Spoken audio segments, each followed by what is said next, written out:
Hey, what's up, everybody? I'm Jay Hollingshed, your personal high-performance mindset coach and public speaker, coming to you once again on another episode of my 7 Pillars of Mental Performance in 365 days. Thank you so much for tuning in. I truly appreciate everybody for tuning in night after night after night. And I'm still, in my mind, I'm celebrating this 200 episode milestone. So thank you for tuning in. I'm grateful for that. You are my blessing. Now, before we get into tonight's episode, I got to thank everybody for tuning in. It's already scrolling up. And I always acknowledge everybody that tunes in right at 9 o'clock because that's when we start. We start on time around here. So starting off first and foremost, my brother, AJ, Arthur Hollingshed. I love you, man. I appreciate you. My guy, David Lee. I love you, man. Frat brother, best man in my wedding. That's my guy, David Lee. What's up, man? Pastor David Lee. We got, who else we got? Kiara Eldridge Lewis. Thank you for tuning in and watching. Cliff Wilkins, my man. Thank you for watching. Cliff, Orange Mountain Lodge number 357 is in the house. All right, those are my people that are tuning in right now at 9 o'clock. Now, for those that are watching this on repeat, thank you so much for tuning in. I'm grateful for you as well. This video can be seen in its entirety at on my YouTube channel. My YouTube channel is always open. It's available for you and your viewing pleasure. This episode and all of my other episodes are available for your viewing on my YouTube channel. So like, share, subscribe, the whole nine. Now, let's get right into it.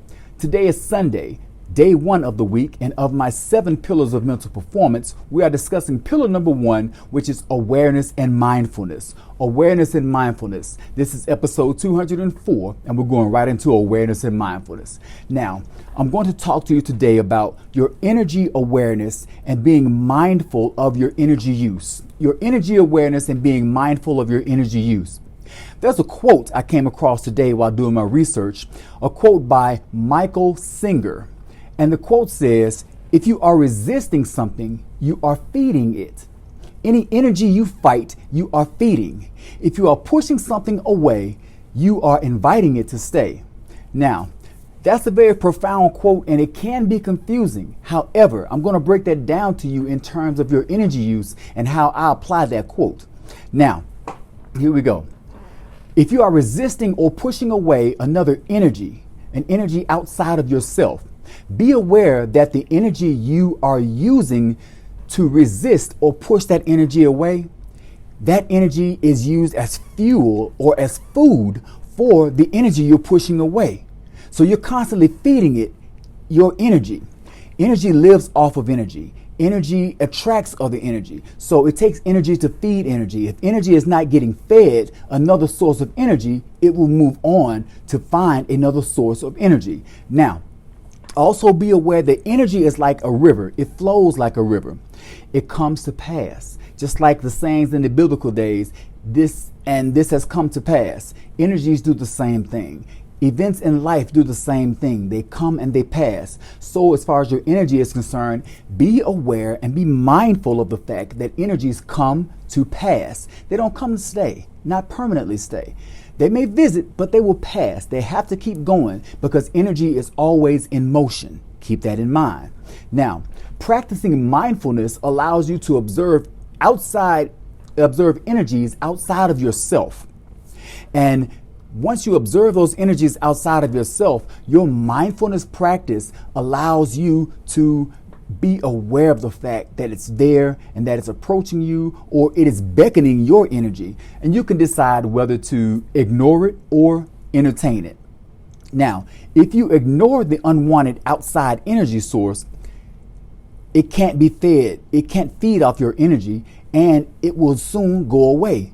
It will pass on. It will flow on. It comes to pass. Okay? Let me give you some examples of what I'm talking about. 3 examples. Okay, first example, mental or thought space. You got energies that like to enter your mental space or your thought space. These are mental energies, thought energies. Now, any unwanted thought energies or negative self-talk energies that enter your mind, you can ignore it. Or if you want to entertain it, entertain it. Your self-talk, that is an energy. Now, sorry about that, somebody was calling in. So, your self-talk, you can either ignore the energy from the self-talk. You can ignore the self-talk, or you can decide to entertain it. Depends on whether it's positive or negative, how you want to entertain it, how you want to deal with it.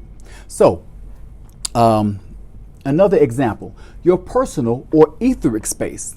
Personal space or etheric space. Now, your etheric space is your personal space. Let me explain what that is. Your etheric space is known as that space that extends 3 to 6 feet beyond your physical person. It's in a radius. It's a bubble-like radius that extends 3 to 6 feet on average beyond your physical body. However, if you are a mindfulness practitioner that has been practicing for a while, your etheric space can extend further than that. Now, what is your etheric space? Your etheric space is that space that energies enter and you can feel them. I say that because we do this all the time.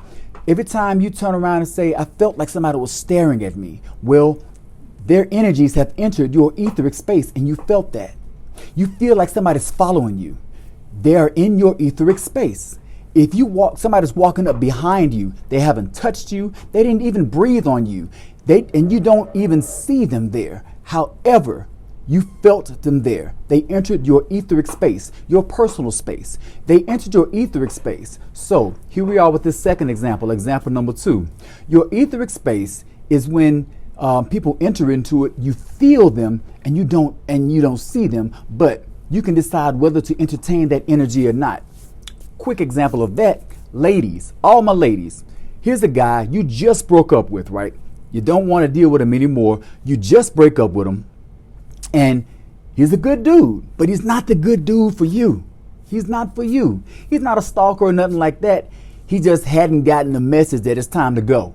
So he's following you. You can feel his presence. You know he's around because he's still in your etheric space. His energy is still in your etheric space. So you can decide whether to entertain that or you can ignore it.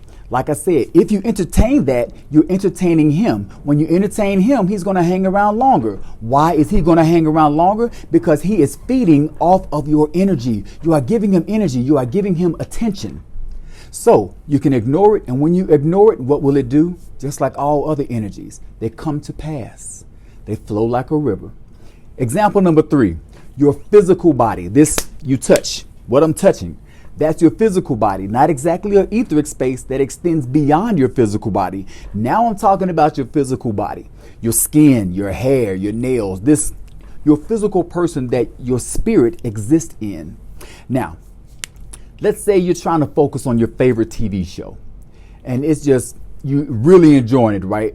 And you got that little brother or little sister. I'm not going to say that they're annoying, but they keep coming to you every 2 seconds and putting something in your lap, putting something on your shoulders. They're climbing all up on you like a jungle gym. They are entering your personal space. They are affecting your personal body. Okay. Now, that is somebody that wants your attention. They're asking for your attention. And where your attention goes, your energy flows. So if you ignore them, most of the time they will go away. But sometimes that little brother or little sister, sometimes they won't go away. Most of the time they will. They want your attention. They want your energy. If you can ignore them, they'll go away. But if you entertain them, they will stay. It's all about your energy and your energy awareness, being aware of your energy and mindful of how you use your energy. I say that because our energy is a spiritual currency. That spiritual currency, we only have so much of it until it depletes. How do I know we only get so much of it? Because when your spiritual energy depletes, you get tired, you get exhausted, you pass out. You got to go to sleep to replenish it. It's your spiritual currency and you spend it just like your physical currency. You spend all your physical currency, you're depleted, you have no more money left. You got to go to work to get more money.